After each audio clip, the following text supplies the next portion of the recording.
Okay. Okay. Very good. Okay, can you hear me? Yes, right. Okay, good. So hi, everyone. My name is Maria Boulanger. I'm a PhD student with Louis Taillefer, and I'm in charge with two other students to organize the summer school that will be before the Quantum Canada conference that will be held, I think, in May and June. So we just want to give you a quick announcement. So make sure to check out your emails. We will send out a registration link so you can subscribe. And really the main goal of this summer school is addressed mostly to students. And it wants to be, we want it to be a pedagogical event before the main talks. So all of the summer school will be the Monday before the main talks. And we will really tackle the subjects that will be presented during those talks. So I hope to see you all there, and make sure to subscribe to this summer school. Okay, so thank you very much, Maria, and yeah, so we'll move on to the main event. So a great pleasure to introduce today's speaker, and as you can see, it's Nandini Trivedi from Ohio State University. Nandini is a very well-known theoretical physicist who's made broad contributions, and I know her particularly well from her work on spin orbit coupled quantum magnets, for example. Yeah.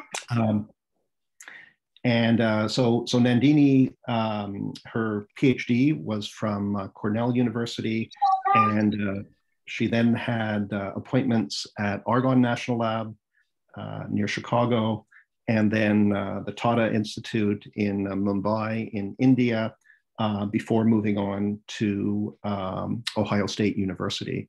I think Nandini will welcome questions on her presentation.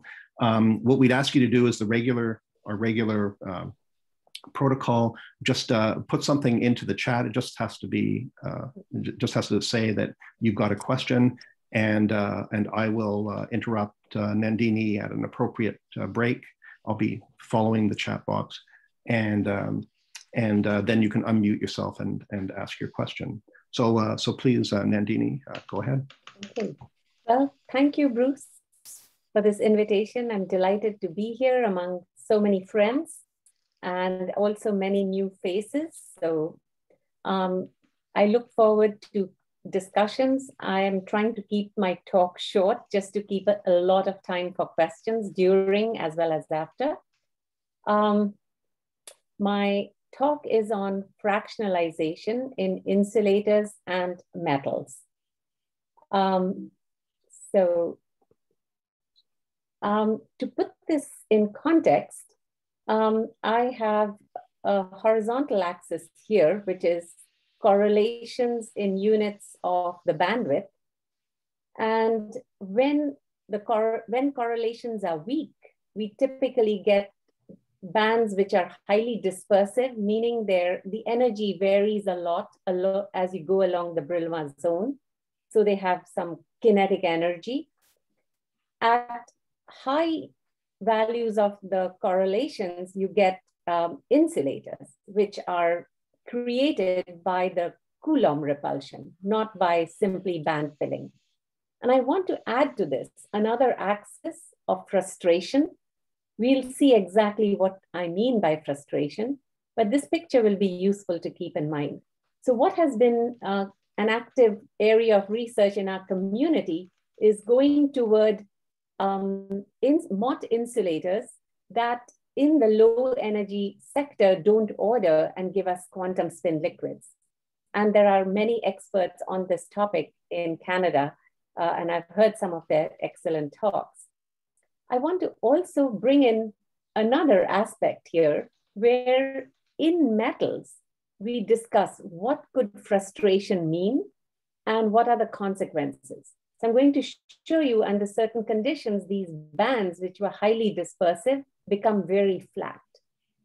And then correlations wreak havoc because now even the smallest correlation becomes a huge perturbation in flat bands.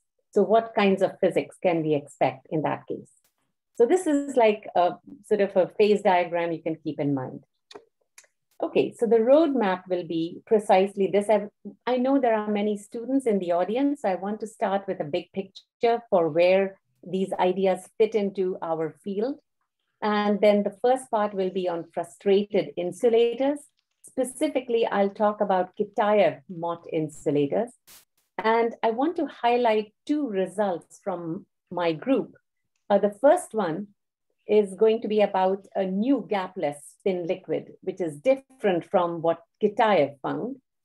And a second result, which is still unpublished, and which will be on the nature of spin excitations. And I know like Bruce does neutron scattering, and there are other people doing light scattering. So I want to share these results because these are predictions and have not yet been observed. Then in the second part, I'll come to frustrated metals, again, in the context of Kitaev. Kitaev has now become a general word for so many different topological states, specifically flat bands, and then how it sets up the stage for getting fractional churn insulators. Okay, so quantum matter is a long, has existed for decades and decades. And we know it as through the main ideas driving quantum matter are emergence. And the first set of ideas were along the lines of Landau paradigm, where we were looking for some symmetry to be broken spontaneously.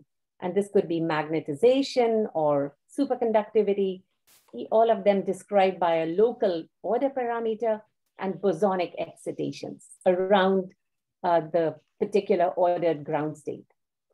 And more recently, we see that there is a different paradigm where topology plays a role. And this too comes along two prongs. One is what I call IQHE, or integer quantum Hall effect, where topology plays a role through the band structure. And they lead to various kinds of very interesting phenomena. But still it is effectively non-interacting physics in which bands have topological characters through the Berry phases and so on.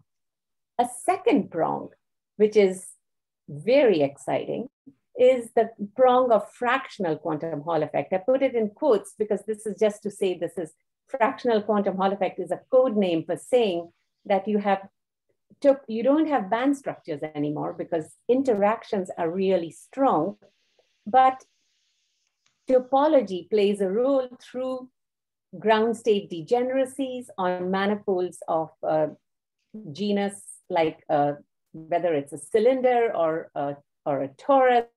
There is long range many body entanglement.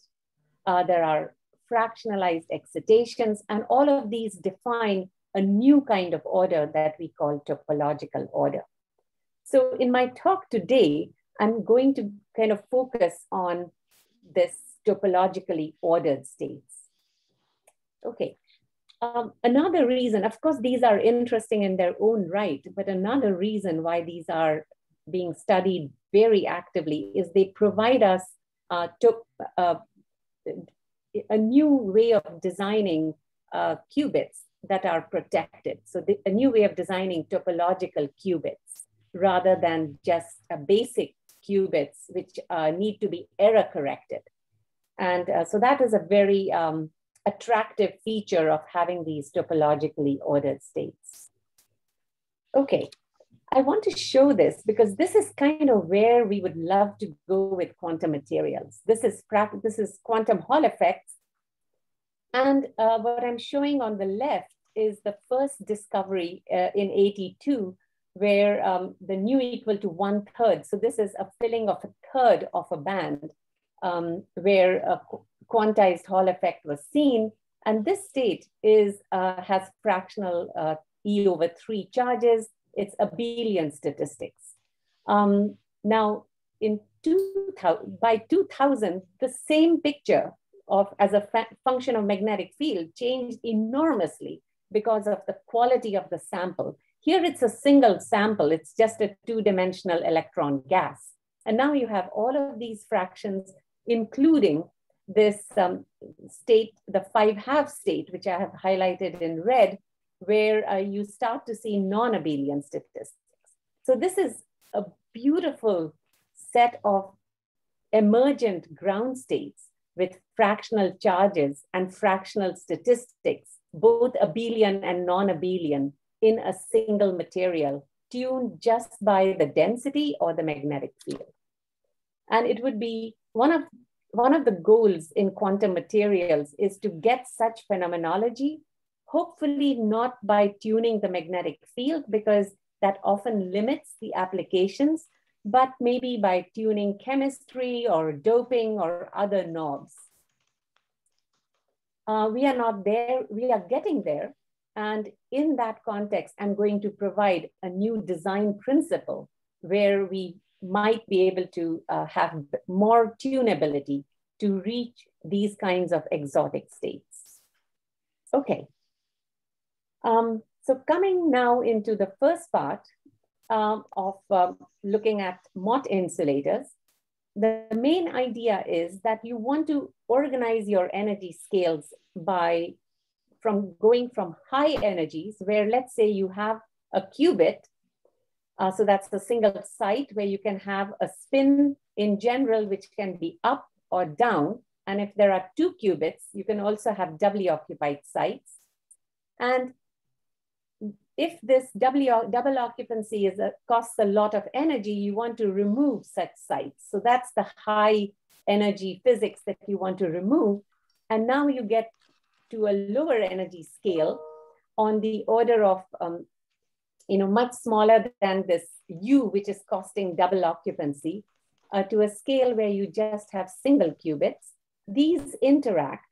And the question you want to ask is what happens in the low energy sector? And typically these moments which interact give you some kind of long range ordered state. And the question is, could you get something different? And under what conditions? So essentially, what we are looking for are states that don't order. And that's why, because they don't order, they are like a liquid. And so we call them quantum spin liquids. And their characteristics are that they have odd number of electrons in the unit cell. They do have local moments, and we want to keep them small so that quantum fluctuations are large. They do strongly interact, like 2 moments interact strongly, but the many moments, when you put many of them together, they don't order. That's the kind of system one is looking for. And this kind of summarizes all of the ingredients. So you want the spin to be revealed, that's the Mott insulator. You want quantum fluctuations. So the liquid should not be generated thermally, but by quantum physics, which arises from just the fact that you have the uncertainty principle or non-commutativity of your spin operators, creating this quantum fluctuation and perhaps frustration or some other reasons like that don't allow these spins to order. And here I put down a QJL because this could be a spin liquid, or it could arise also from spin and orbital physics. Okay, so these are sort of big overarching pictures to keep in mind as I march into the model. Okay, so maybe this is a good place. Just do people have any questions on the big physics at this point? And nothing has shown up in the chat box, but okay. So then I'll keep going. Okay, so the Kitaev model, this is not the only model to discuss spin liquid physics, but one of the reasons it has been really sort of very important for our field is that on this particular model, Kitaev was able to solve a interacting spin model exactly and show that the ground state has all the properties I mentioned previously and show that it has topological order. So this model consists of a qubit on each side of a honeycomb lattice. And these qubits interact via Ising interactions, except the particular Pauli spin operators on the different bonds, blue, green, and red, involve different components of the spin. And that is the origin of frustration on this system. So this is a bipartite lattice. You can break it up into A site and a B site. But so the frustration is not coming from geometry, as it can if you had a triangular lattice or a Kagome lattice. Here, the frustration is coming from these bond-dependent interactions. The fact that the different bonds involve different non-commuting Pauli operators. And I won't go into the solution method. Kitaev has a beautiful paper on it. Just the idea of how he was able to solve was to split each spin into Majorana fermions. C and B are Majorana fermions. B carries the label here, X, Y, or Z, and is localized, and C is delocalized. So, but both are fermions, both are Majorana fermions. And so this problem, you can see here, it becomes quadratic in the C fermions with the B fermions forming these link variables. And essentially these link variables you can think of as a flux if you go around the plaquette. Now here, these are operators, but you can show that these flux variables actually commute with the Hamiltonian, and that allows one to just look at the problem in different flux sectors. So that is how Kitaev was able to solve this highly interacting problem by writing it in terms of these non-interacting Majoranas in particular flux sectors. Okay, so that is a result that was very important, because now we know there exists a model which has a quantum spin liquid ground state. Now that by itself would have been a very interesting theoretical discovery. But what was even more important was the existence of certain materials that were candidate materials for such Kitaev models. And one such material is ruthenium trichloride, which is a lead material. So you have ruthenium in these blue atoms sandwiched between these layers and well separated. And if you look at one of these layers, then you see that there is this blue atom, which is ruthenium, sitting in an octahedral cage formed by the 6 chlorines like this. So there's the ruthenium in this cage. So that's one thing that then dictates the quantum chemistry. Furthermore, if you look at 2 of these octahedrons here in this picture, you see that the 2 octahedrons touch along an edge. And what that implies is that, first of all, a single octahedron has this ruthenium here, is a d electron system. And if it was spherically symmetric, all the d orbitals are degenerate. But in this crystal field of the octahedron, they split into a 3-fold T2G and a 2-fold EG set of orbitals. Furthermore, these T2Gs, if spin orbit coupling is important, and that happens as you go to, if you go down this column, spin orbit coupling becomes more and more important because the atomic number is growing. And what that does then is these levels here, the T2G levels, are effectively, you can think of it as giving you an orbital angular momentum of effectively 1, combined with the spin, you get J equal to 3/2. So that's 1 plus half and 1 minus half, J equal to half, with 4-fold degenerate states in J equal to 3/2 and 2-fold degenerate in J equal to half. So in ruthenium trichloride, the quantum chemistry tells you that the J3½ sector is full and you have 1 electron in J equal to half. So that forms your qubit. And furthermore, these states, the effective states in J equal to half are formed out of linear combinations of the 3 T2G orbitals, the D orbitals ZX, YZ, and XY, and their spin components. So that is important. Spin and orbital have gotten mixed, and also they are complex. So the way these features play out is that when you now take these 2 octahedra, which are edge sharing, you get the electrons from one ruthenium to another ruthenium can exchange via 2 pathways. And there is interference because of the complex nature of the wave function along these 2 different pathways that ends up ultimately giving us this Kitaev interaction. So just to be sure, we all have this picture. Sometimes, you know, we find it more useful to draw these pictures. So here it's written as chromium, but it really, you can think of it as ruthenium. So this is the same crystal structure that I've drawn in, I think, a more revelatory way. So you can see here are the 2 ruthenium atoms, and these are the 2 pathways coming from the 2 edge-sharing octahedra, and they define a plane. So the rutheniums with the chlorines define a particular plane, and the perpendicular to that plane can be in this case, it's the z-axis. So this is the green one now defines the Z bond.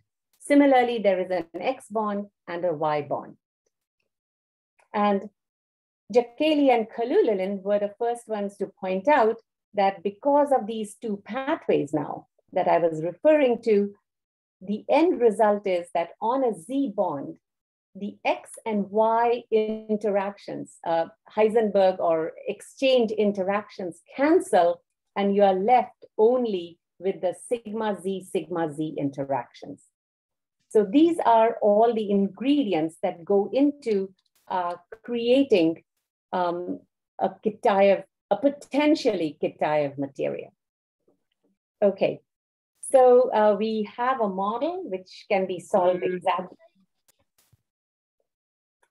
Sorry, was there a question? No. I don't think so. Yeah. Okay, so we have a model where we know the exact ground state is a quantum spin liquid, and we have potentially available materials. What is the next step? So this is where my group entered the story. And so I want to introduce all the students who have over these just few years contributed to a very exciting set of theoretical investigations that we have made. David Ronquillo and Adu Wengel were on it at the very beginning. And I'll tell you about their results, where we initially saw something very different as we started to apply a magnetic field on the Kitaev model. So the exact solubility of the model is lost when you have a finite magnetic field, and that is the problem we attacked numerically. Nirav Patel joined later, where we showed that the intermediate phase had a very had a gapless state and a spin-on Fermi surface. And then further on, more students have contributed to understanding the excitations in these intermediate and high field states. Many other people in the community have also been interested. Of course, this is a very exciting topic, and clearly people are applying many different methods, and also many different experiments are being done on it. And I'll touch a bit on some of the experiments. Okay, so what are the predictions that come out of our group? And I'm going to just let me just show you everything right away. So what we did was to add a magnetic field perpendicular to the honeycomb plane. And so this is that axis in units of the Kitaev exchange constant, which is the interaction on a bond. And this is the H equal to 0 result, the Majorana fermions form exactly a band structure like graphene, except these are not electrons, but Majorana fermions. So what you have is a gapless Z2 quantum spin liquid with gapped flux excitations. Okay, so the fluxes that go through these plaquettes are gapped. As you increase the magnetic field, the flux gap starts to decrease and finally vanishes at HC1. In addition, in the Majorana spectrum, a small gap opens, and this gap continues to increase with field. So finally, what happens at HC1 is that this gapped Z2 spin liquid is transformed into a new state when the flux gap closes. And what we were expecting is, when you apply a magnetic field, typically all the spins should just align with the magnetic field and become polarized. And that's indeed what happens at very high field. You get polarized, partially polarized states and ultimately fully polarized states. But what was surprising is en route to that polarized phase, we saw a gapless spin liquid. And I'll tell you a little more about this gapless spin liquid. So nevertheless, Nandini, yes. so what is that color contour map that you're showing? What is that? Yeah, I am just going to show you. So this is basically the spin structure factor. So Okay. it's S of Q and omega. Okay, so you're basically doing a spin excitation and looking at the momentum space, and you're looking at the intensity of the spin structure factor in momentum space. And maybe I have another figure. No, I can actually. Or you're integrating in energy, is that right? No, I'm actually showing you a cut at, I'm at low energies. I'm showing you a cut at very low energies. And, or actually even at zero energy. So these are the intensities at zero energy. And you're seeing sort of whole bands here and, particle bands here. I can show you a better picture maybe with actually a cut.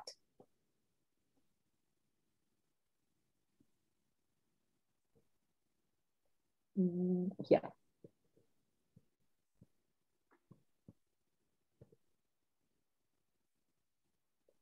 Yeah. So this is, so here, what you see on the left is S of K at omega equal to 0. So it's not integrated here. I'm just looking at low energy spectrum. And this is the variation along the along a certain kx direction. So let's say along kx. And you see the variation is not very large. If it was a well-ordered magnet, right, we would have seen delta function peaks at certain momenta. Here, there are small variations as I cut across K. And the second one, yeah, so these are just two different cuts through this density plot. Okay. And sorry, what does it mean for the structure factor to be less than 0? Is that just a misplot? No. So this. I think it's just a wrong labeling of the axis. It never becomes negative. Yeah, it's an intent. It should. Yeah, I should check that. It should be an intensity plot. Yeah. Right. Okay. So what we are seeing here, coming back to that plot here. Yeah. So let me actually start with, so here is a plot of so we are just doing an exact diagonalization on this Kitaev model. And I'm plotting now the energy, excited state energy relative to the ground state as a function of this field in units of K. So the x-axis is H over K, And what you see is in the gapped spin liquid, there's a finite gap which is closing. And at some critical field, it becomes, it doesn't exactly go to zero because this is a finite size system, but you can see there's a huge amount of spectral weight that is coming down. And then it starts to grow again beyond HC2. So this is that intermediate gapless phase that I was talking about. Now, the fact that it is a quantum spin liquid requires us to look at some characteristic about the entanglement properties of the spin liquid. So what I'm showing here is the definition of the topological entanglement entropy. And what that entails is you take your system and break it up into two parts, A and B, and you can get the von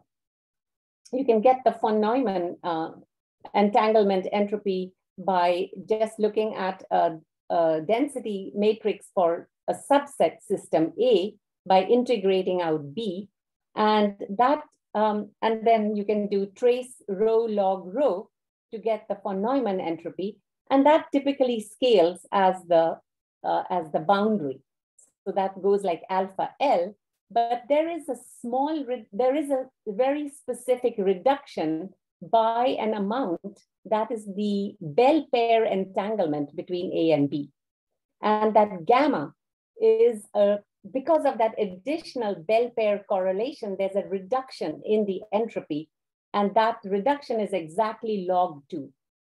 And so that is what you get. So this is the topological entanglement entropy, just that piece gamma. And you can see that in the gapped phase, it reaches this log 2.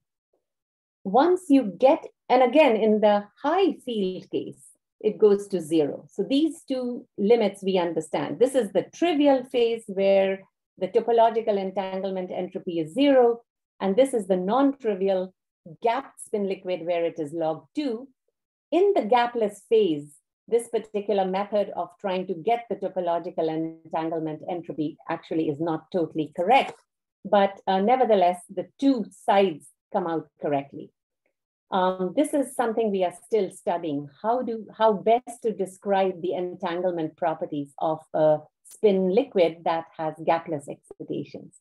But the spectrum is very clear in showing us that there is a lot of weight coming down.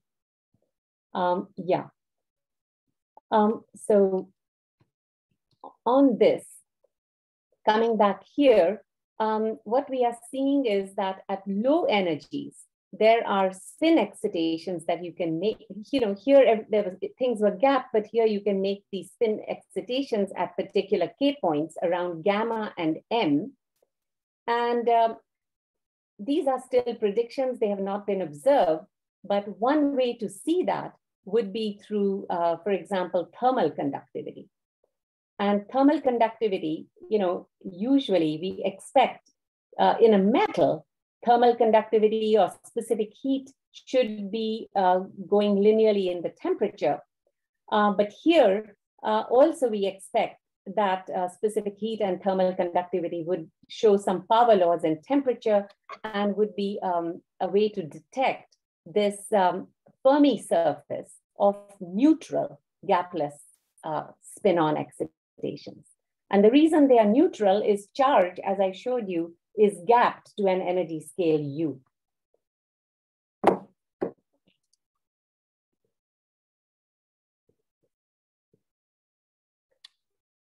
Now let me come to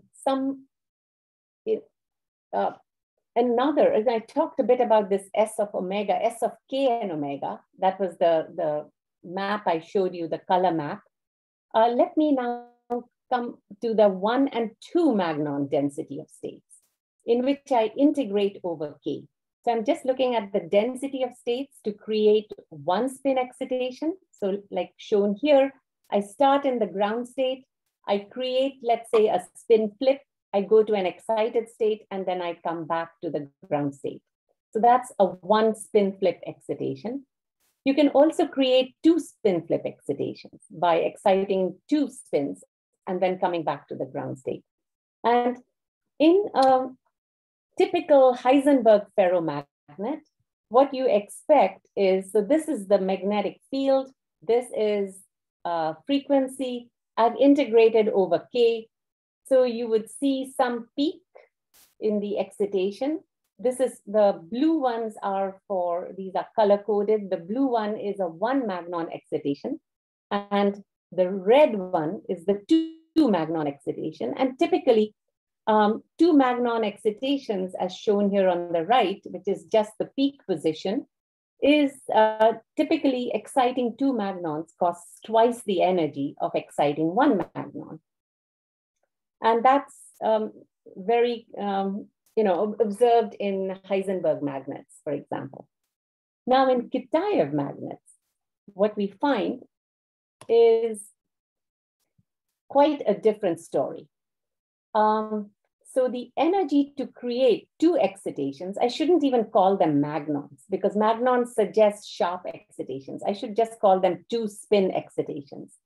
So the energy to create 2 excitations, 2 spin excitations, which is in red, can actually be less than 2 times the energy to create 1 spin excitation, which is indicative of there being some kind of magnon bound states.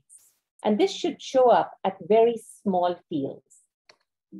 As you increase the field, you can even go into a situation where 2 magnon excitations cost less than even 1 magnon excitation. So the red curve can even come, this difference. It's not just 2 times E1, but even 1 times E1. And then, of course, at high fields, you recover the usual result, which is E2 is equal to twice of E1. So this is this result. So the reason I bring it up is it's very difficult to get materials which are truly quantum spin liquids. But the signatures of this kind of frustration could already start to show up in the spectrum if we just look at certain characteristics, and even more integrated characteristics. So here, what I'm showing is I'm taking that P of omega, which was the pair spin excitation spectrum, and integrating it from 0 to twice the gap of the single excitation. Delta is the single spin excitation. So I'm trying to see how much low energy weight is there in the spectrum between 0 and 2 delta. So in a Heisenberg ferro or antiferro, that weight is 0. In contrast, the weight in a Kitaev magnet is quite large. It can be 30% of the weight can be at low energies within that so-called gap region. So what I feel is, rather than just asking, is this system a spin liquid, we can start to see the breakdown of Heisenberg magnetism through some of these other signatures. Okay, so that may be a good place to stop before getting into the second part of the talk. Okay, any questions? Again, nothing's in the chat box at the moment. Okay. So Nandini, so this would imply then that you would either destabilize 2 magnon excitations. Sorry, you would either destabilize a single magnon excitation or pairs of excitations. Is that correct? Is that the bottom line? Yeah. Yes. So it's like you're getting Cooper pairing of single electrons. Here it's like a pairing of single spin excitations and making bound states. Right. Mm-hmm. Mm-hmm. Yeah. So these would, well, I guess you're probably going to tell us how they would manifest themselves, but in a neutron scattering experiment, this would give you a continuum of scattering, I assume. Yeah, I wasn't going to say more about it, but yes, that is, the thing is, I would like to actually hear from you how you could see these 2 spin excitations in neutron scattering. I know in light scattering you can, and but in Raman scattering you can. But how would you see it in neutron scattering? Let me put down the matrix, the precise matrix element here.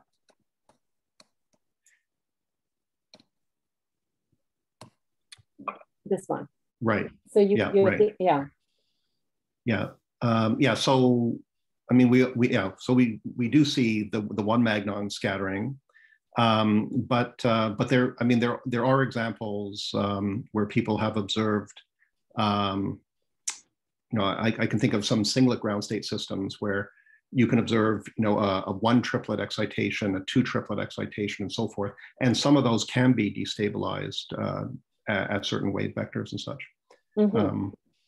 I would definitely love to hear more about that.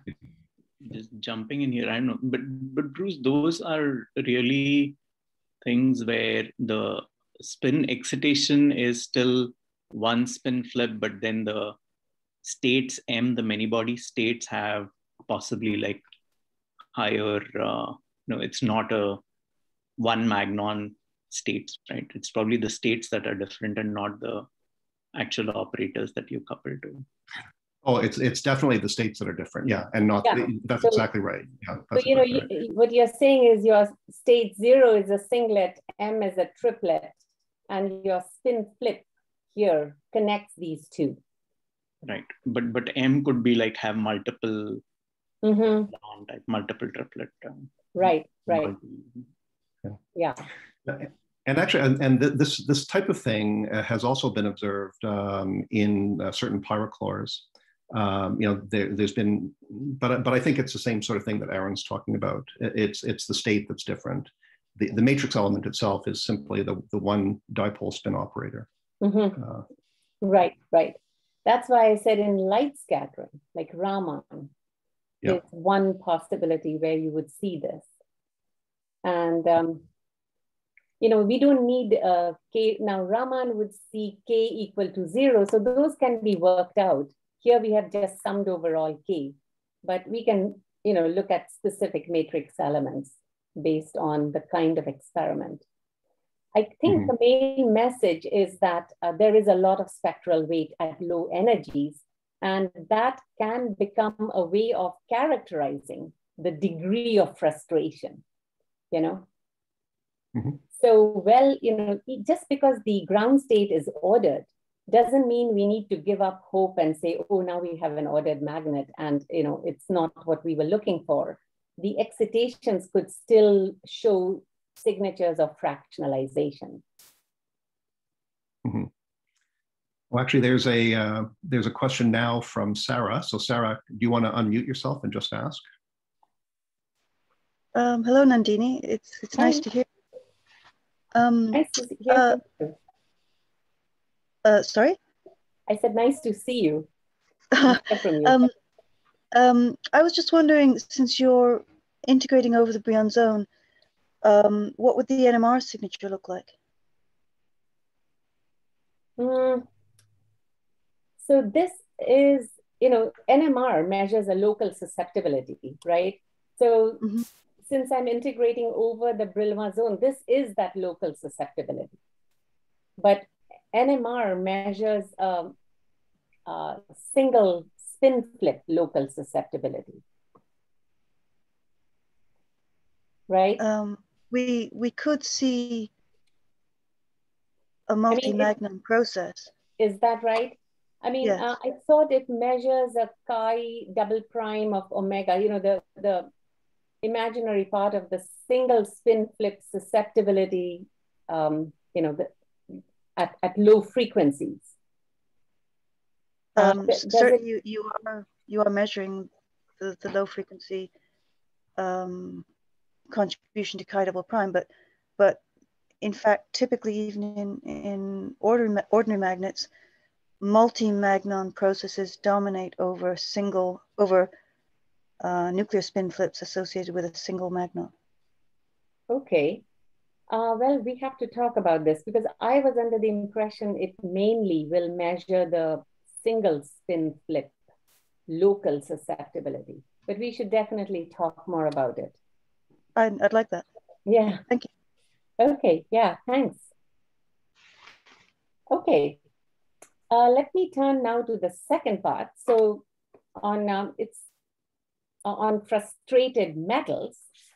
So I now want to come into a regime where we don't think about correlations at all to begin with. And we just try to look at the band structure. So this part of the work is done with Wenjuan Zhang and Zach Addison. And it's on the archive.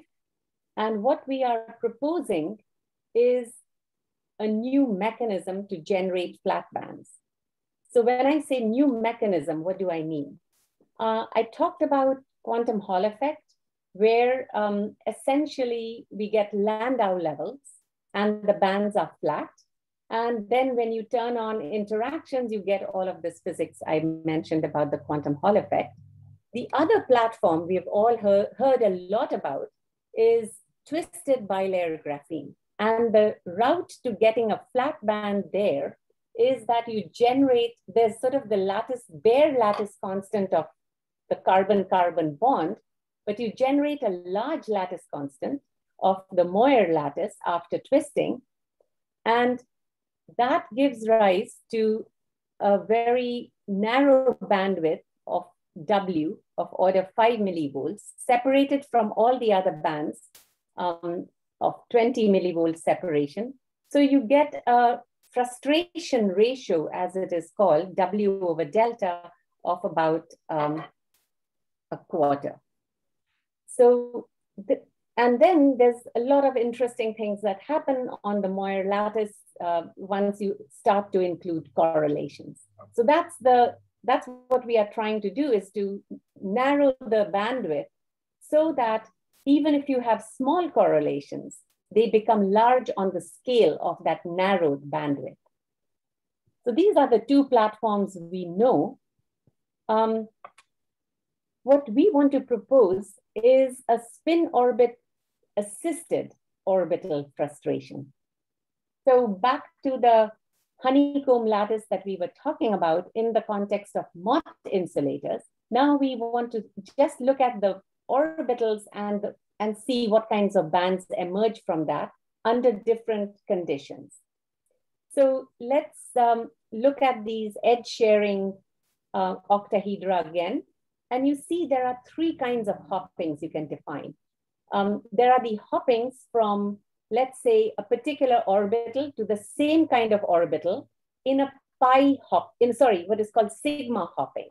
So that is like D. So I'm looking at everything for the Z bond. So this is like a sigma hopping, dxy to dxy, that I call T3. You can also have a pi hopping, which is like this, like the green to the green, dzx to dzx. That's like a pi bond hopping between them. Both of these are hopping between the same kind of orbitals. So luckily you won't have to keep too much in your head very soon. Just look at whether the hopping is between the same kind of orbitals. I call them T1 and T3. Or the important one that will play a role is hopping between two different kinds of orbitals, green to the blue one. So dxz to dyz. And how is this happening? It's happening through a ligand, exactly as the mechanism I showed you previously in the atomic limit. So the kind of hopping matrices you can write down is here on the diagonal. It's the hopping between the same kind of orbitals, and T2, which is the hopping between two different kinds of orbitals.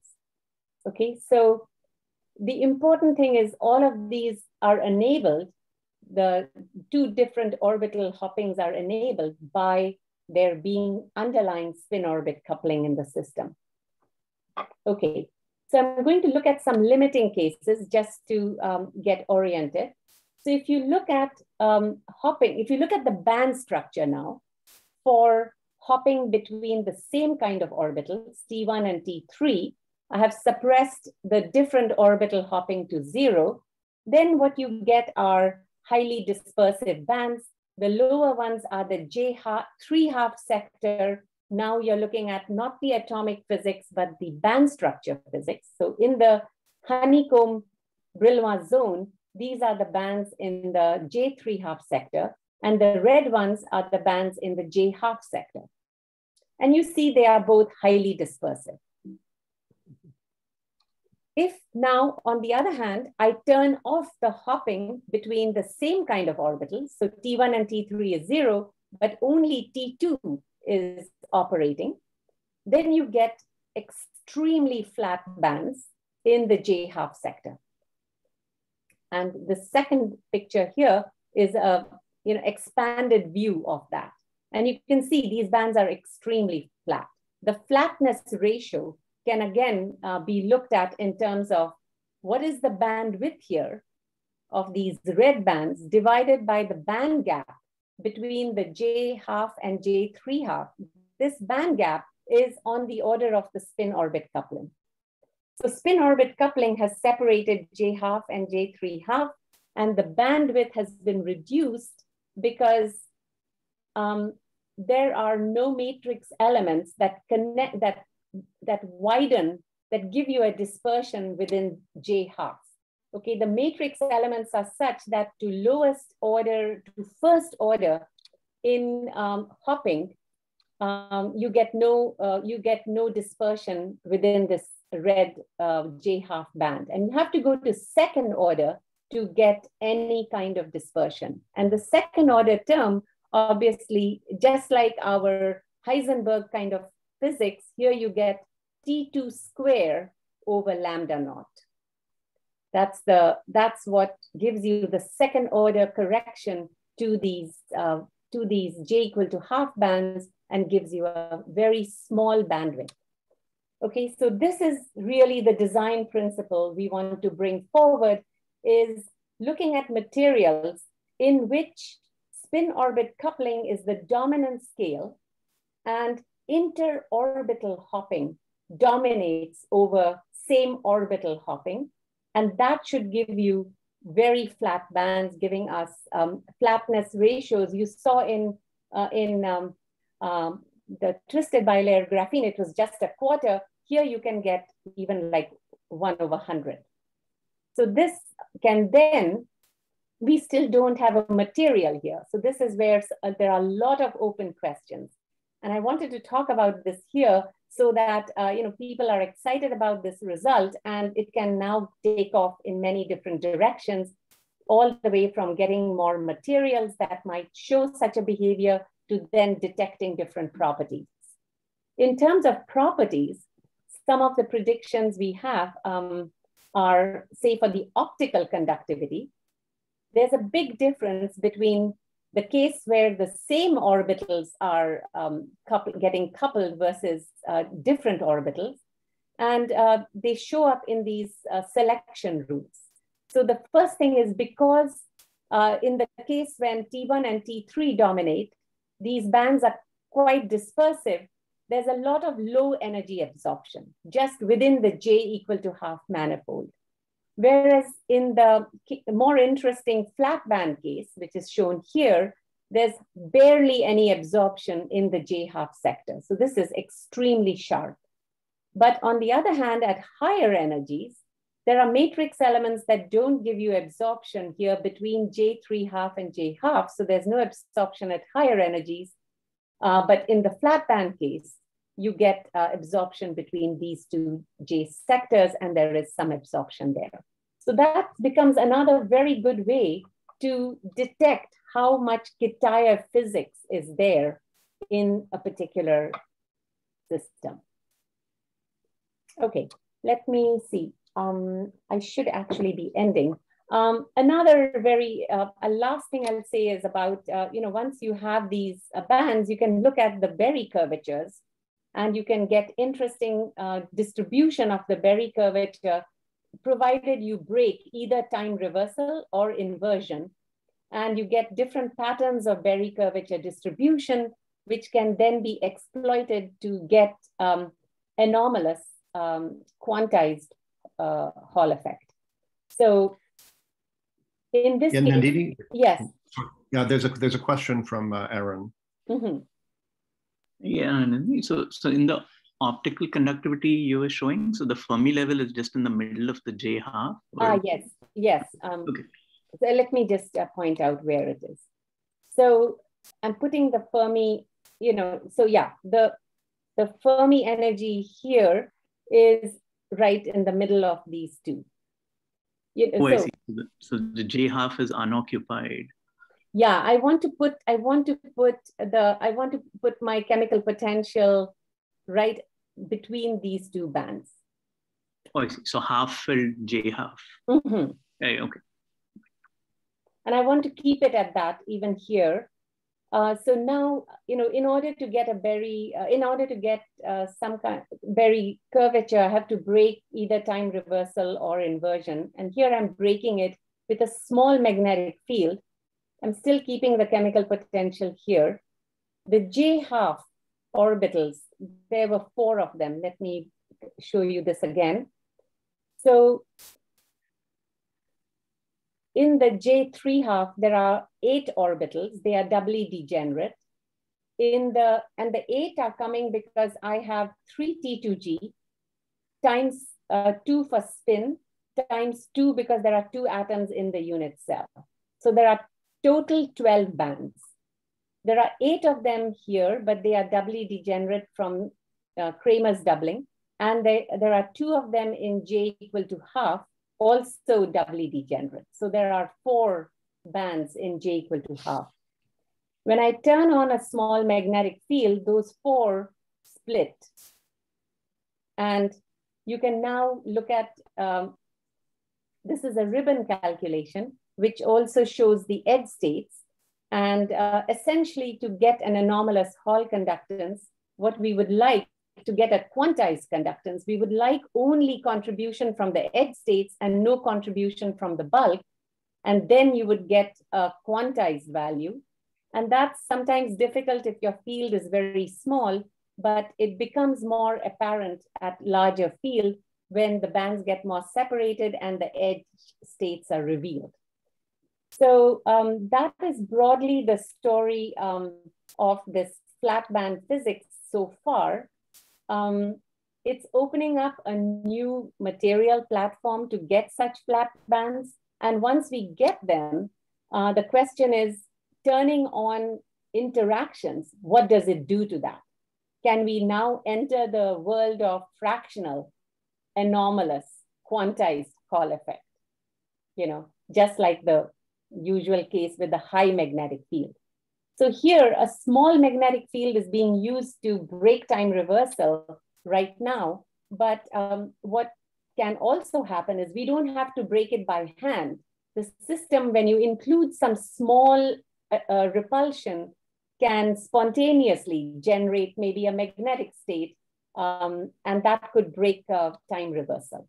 Okay, so this field is, we don't want it to go down the route of fractional quantum Hall effect with high magnetic fields. The point is to possibly now use interaction physics to break time reversal and get quantized and possibly fractionally quantized Hall effects. Okay, so that brings me to the end. I'll just quickly summarize. I hope I've given you some flavor for frustration in Mott insulators and shown you some results for the low energy spectral weight in 2 spin flip excitations. Hopefully by quantifying it with experiments, we can make this a measure of frustration in the system. I haven't talked about thermal and spin transport, but that's another direction we are actively pursuing. And so I also am mentioning some open questions here because I know there are students in the audience. So these are some exciting directions to pursue. And ultimately, these states are characterized by many-body entanglement. And we would like to have direct measures of this many-body entanglement. So, new kinds of experiments that could probe that would be very useful. And in the second part on frustration in metals, we really need some ideas for materials discovery. And I know people in the audience have done a lot of work on ab initio as well as strong coupling theories connected with materials. So some input here could be very useful. And then, once we have the materials, seeing if some of the predictions we make can actually be observed would be very helpful and interesting. And it will take the field forward. So with that, let me thank you all. Okay, well, thank you very much, Nandini, for a very stimulating and pedagogical talk. Very nice introduction. So we'll switch now to questions. Actually, you've got some nice applause showing up under participants. Thank you. So I wonder if you could use, we'll probably switch over to using the hands up feature that you would get to under reactions. And we'll just entertain questions for a little while anyway, until Nandini runs out of patience, I suppose. But so maybe I could start. So in the first part of your talk, when you were discussing, tuning this quantum Kitaev insulating quantum spin liquid state with a spin-on Fermi surface by field, and you had these three field regimes. So the phase diagram of ruthenium trichloride under field also has that sort of form to it. But is there a relationship between those two or not? Let me point out a few things. Yes. Let me make a few. That's a good question. Let me see. I have a little sketch here. Yeah.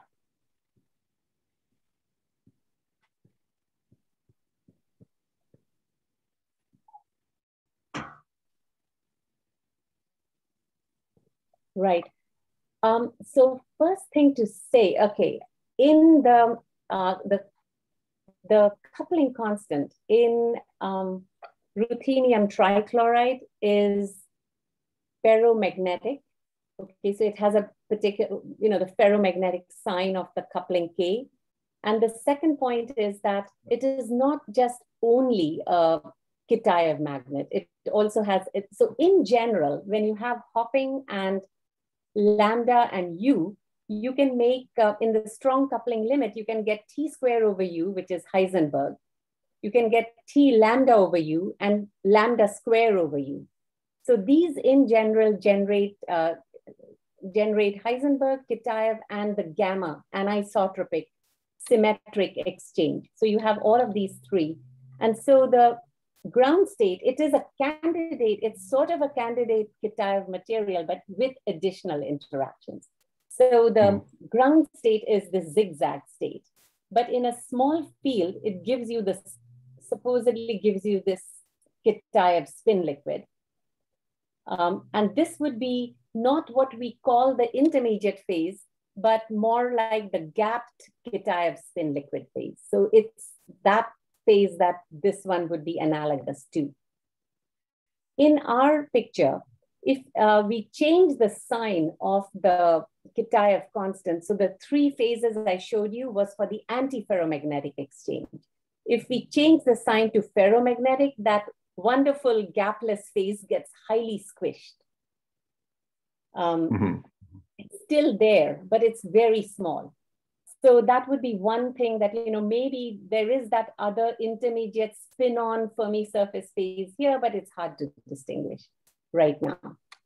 Right now, even seeing evidence for that gapped spin liquid is still under question in ruthenium trichloride. So did I make myself clear? Yes, yeah, I think it does. Right. Yes, so I think we'll go to the first question, which is Jeff Rao. Hi, nice talk. I just had a question about these flat bands. There's this old work by Zhang and Nagosa where they show that there's these J-effective half orbitals, at least in a similar limit, form some kind of Kane-Millet model. Is your result sort of in the large second neighbor limit of that, or how does that fit with those results? Yeah, so this is it's still in the first neighbor result. So let me try to show that picture. Right. It's this one, yeah.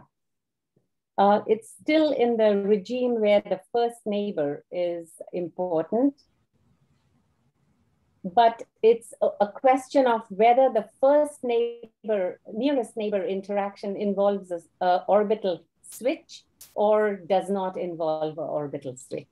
No, so sorry, I meant for the J effective half, right? So when you project these things into J effective half manifold, that first neighbor coupling vanishes, right? And so I'm imagining something happening like at a higher order perturbative level, you're generating effectively a second neighbor coupling. And I'm wondering if that's what's going on with this small dispersion there. Right.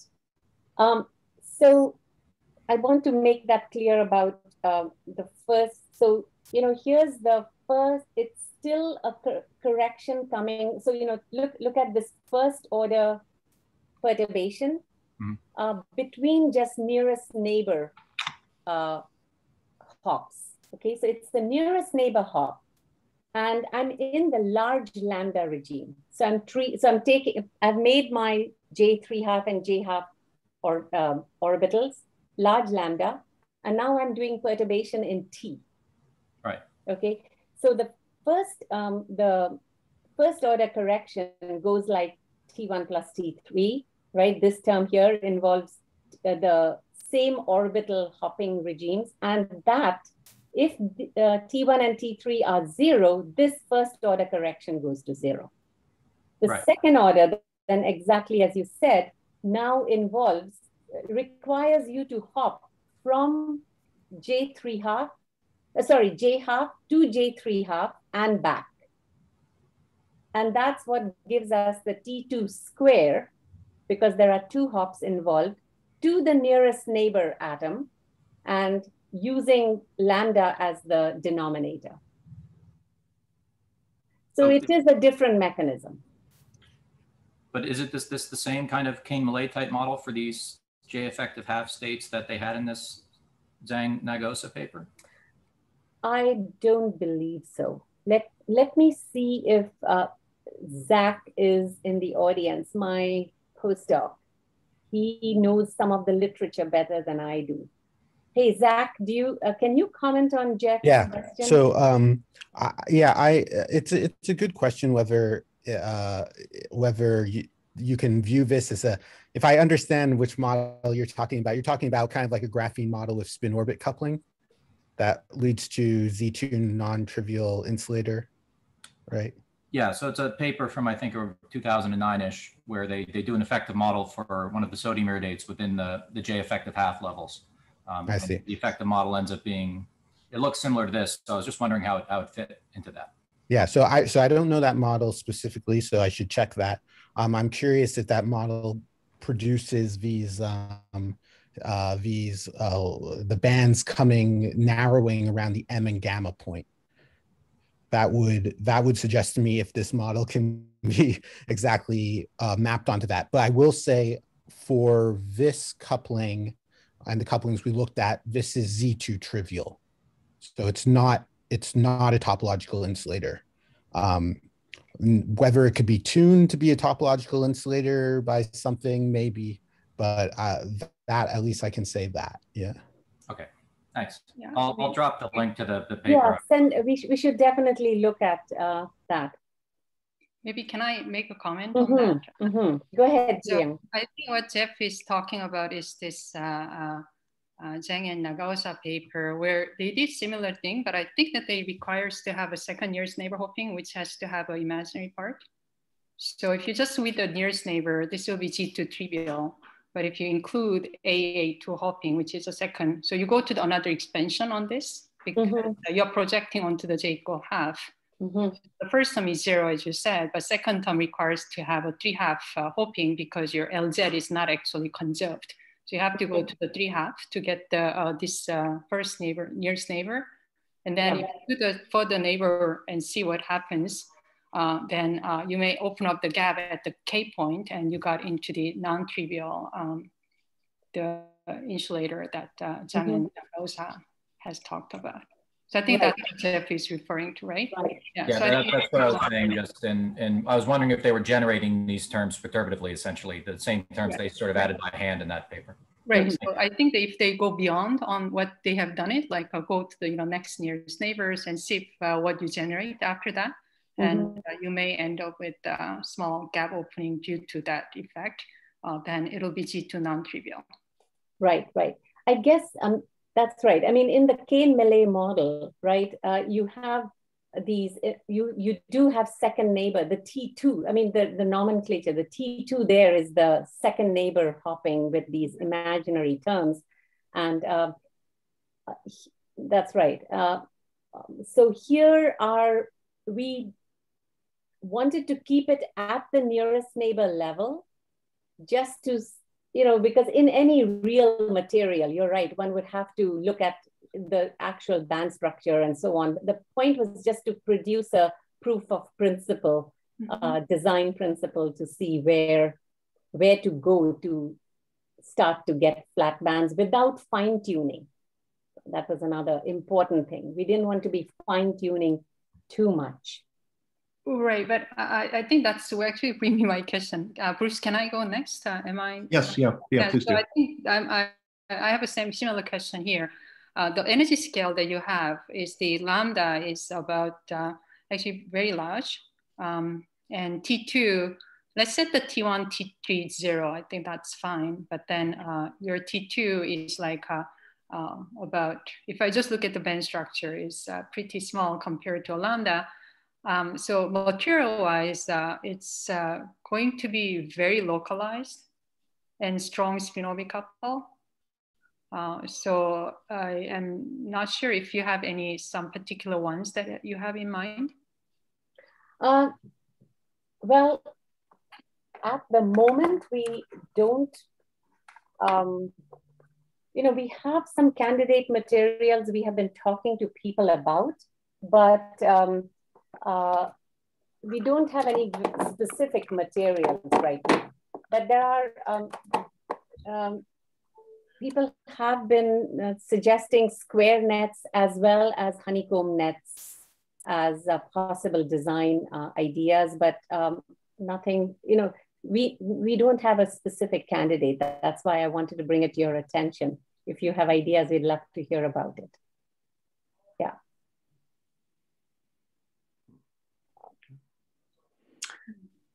Okay. Yeah. No. It sounds very interesting, and it would be interesting if this could guide some materials discovery.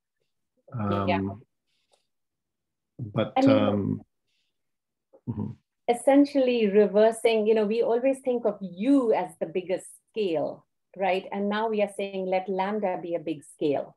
So that allows us to get a flat band, and now we can turn on a small U around it. And that could then bring in something interesting. Yeah. I'm a little confused actually. So if you do a small, if you bring a U, which is bigger than the bandwidth of the disk will have. No, we don't want it to be bigger than this. Okay, good. Otherwise you're going back to the problem. So, okay. Yeah. All right, thank you. Chiang Liu. Sorry, go ahead. Yeah.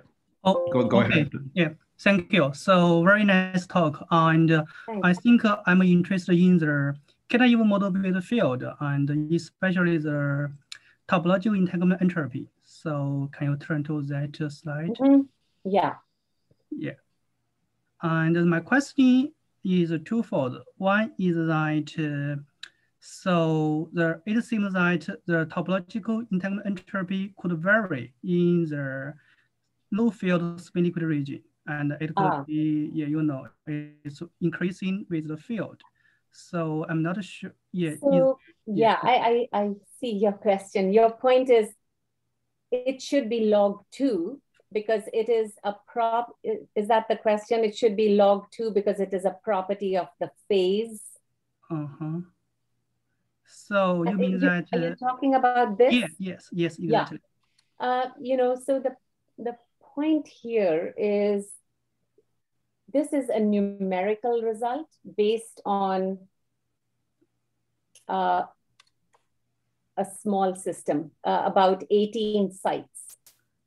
So there are some numerical issues about, you know, once the gap, so in order to define this topological entanglement entropy, you want to be within the gap of the, you know, the Majorana gap, right? Mm-hmm. Now, as I come toward this field here, that gap is closing.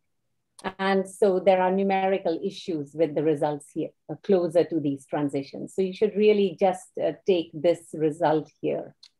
And even that was pretty difficult initially to even, it also depends sensitively on, you know, how we make this 18 site system, the exact topology of that. And these are just numerical issues. Yeah, and your explanation relates to my second part of my question. So I read a paper about 3 weeks ago, and the person in University of Tennessee, they reported that the intermediate region may be a gapped one. Yeah, I'm not sure if you read that paper. I did see that paper. I did see that paper. Again, these are difficult to, so, you know, if you ask me precisely, are they gapless or is it a tiny gap? It is very difficult to make that statement again numerically. But the way I look at it is, there is a variable which is continuously increasing, right?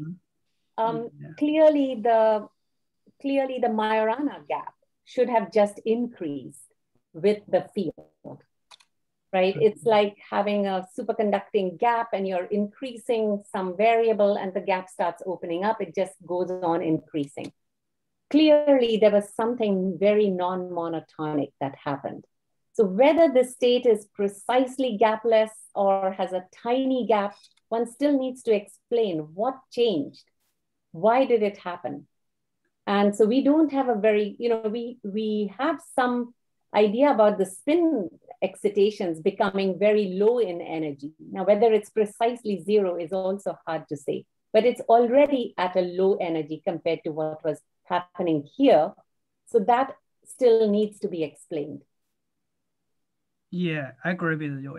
Yeah, that's indeed a very tough and long question. Okay, thank you very much. Yeah. And the problem is a very hard problem because, you know, even though I said it's a gapless state with a spin-on Fermi surface, it's not as simple as saying it's like a non-interacting electronic Fermi surface, so to say, because these, you know, like, so the thermal conductivity and should not just be that of a non-interacting Fermi system, because these spin-ons are still seeing the gauge fluctuations, right? In this region here, the gap spin liquid, the flux excitations were gapped. Once that gap closes, right? Now in every plaquette, you will start to get some fluctuations. So your fermions are moving in between, among these fluctuating gauge fields. So it's a complicated state here. So yeah. Okay, yeah, thank you very much. Yeah. Okay, yeah. Okay, well, I don't see any more questions. So I think we can thank you, Nandini, for bearing with us and for giving such a nice talk, interesting talk. Yeah, so thank you very much. Yes, thank you. Thank you for giving me this opportunity. And yeah, it was fun. Great. And I want to say, if people have ideas and want to contact me later with any aspects, you know, I'll be very happy to discuss more. Great.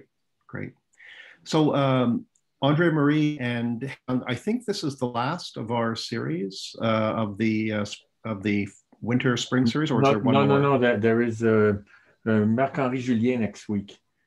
He will be the last one. Oh, really? Okay. Oh, yeah, he was at I see. Okay. the last Yeah, event. great. Yeah. So I see. I see. Okay. Terrific. Okay. So and then there will be the workshop, right? Starting May 11th. Yeah. Right. Right. Right. Yeah. Okay. Very good. So so we march on and we continue. So anyway, thank you very much again, Nandini, for your contribution. And thank you everyone for participating. And it sounds like we'll see you next week as well, or many of you next week. Thank you, Nandini. Okay. Bye-bye. Thank you. Very nice Thank you. talk. Thank you. Bye.